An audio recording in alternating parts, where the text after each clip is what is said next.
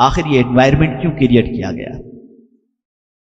یہ انوائرمنٹ کس وجہ سے کریٹ کیا گیا؟ اس وجہ سے تاکہ کوئی اچھا انسان بن نہ سکے۔ آپ ذرا دیکھیں کس طریقے سے جہاں ذہن بننا چاہیے تھا اور فکر بننی چاہیے تھی، وہاں پر غلط فکروں کو بٹھا دیا گیا۔ ایسی سچویشن کے اندر ہمارے لیے بے پناہ ضروری۔ میں آپ کو ایک اور چیز بتاؤں، ایک زمانہ تھا ٹیچر کا رسپیکٹ اسٹوڈنٹ اس طریقے سے کرتا تھا جیسے باپ سے زیادہ اس کا رسپیکٹ کرتا ہو۔ آج بعض ٹیچر ہی ایسے ہو گئے جو اپنے اسٹوڈنٹ کے ساتھ بھاگتے ہوئے نظر آتے۔ آپ ذرا دیکھیے کیا ہو رہا ہے یہ۔ ایسی سچویشن کے اندر ہماری رسپانسبلٹی بہت بڑھ چکی ہے۔ ہمیں اپنا پاسٹ جو بہت پاورفل ہے، جو بہت برائٹ ہے، اس کو پھر سے لانے کے لیے محنت کرنی پڑے گی، مشقت کرنی پڑے گی۔ فیوچر کا پلان بناؤ، ہر محلے کے اندر ایک اسکول بناؤ، ہر محلے کے اندر ایک مدرسہ بناؤ، اپنے سرمایہ کو قوم کی تعمیر کے پیچھے خرچ کرو۔ یہ سرمایہ ضائع نہیں ہوگا، یہ سرمایہ دنیا میں بھی تمہیں عزت دے گا اور آخرت میں بھی تمہیں عزت عطا کرے گا۔ اپنے سرمایہ کو تعیشات کے اندر خرچ کرنا بند کرو۔ جس قوم کی عورتیں سگنل پر برقع پہن کر بھیک مانگتی ہوں، اس قوم کو عیاشی میں پیسہ اڑانے کی کوئی اجازت نہیں، کوئی حق نہیں۔ جس قوم کے بچوں کی پوزیشن یہ ہو کہ فیس کے لیے در بدر کی ٹھوکریں کھاتے ہوں اور وہ قوم عیاشی میں اپنی دولت کو خرچ کرے، اسے کوئی حق نہیں بنتا۔ کیا جواب دو کہ کل بروز قیامت؟ کیا اسی لیے تمہیں دولت دی گئی؟ اس لیے میری گزارش ہے، مائیں عورتیں ہر شادی میں نئے ڈریس کا شوق ختم کریں اور مارا رہ متحرہ سے ملنے والے عظیم نعرے کو اپنی زندگی کا مقصد بنائیں۔ اور وہ نعرہ یہ ہے، آدھی روٹی کھائیں گے، بچوں کو پڑھائیں گے۔ پڑھاؤ بچوں کو، لیکن انوائرمنٹ کریٹ کرو، ماحول بناؤ کہ بچہ صرف ایجوکیٹڈ نہ بنے، انسان بنے۔ دونوں میں فرق ہے، ایجوکیٹڈ ہونے اور انسان بننے میں بڑا فرق ہے۔ آج بہت سارے ایجوکیٹڈ ہیں لیکن انسان نہیں۔ کیا کڈنی چرانے والے کون لوگ ہیں؟ ایجوکیٹڈ ہی تو ہیں۔ بم برسانے والے کون ہیں؟ ایجوکیٹڈ ہی تو ہیں، انسان نہیں۔ اور میرے حضور کا یہ بڑا کمال تھا، انہوں نے صرف ایجوکیٹڈ تیار نہیں کیا، انسان تیار۔ اور آج انسانیت سسک رہی ہے، دم توڑ رہی ہے۔ انسانیت اپنے اندر زندہ کرو، اور انسان وہی ہے جو انسانوں کے غم کو محسوس کر سکے، انسانوں کی ضرورت کو محسوس کر سکے۔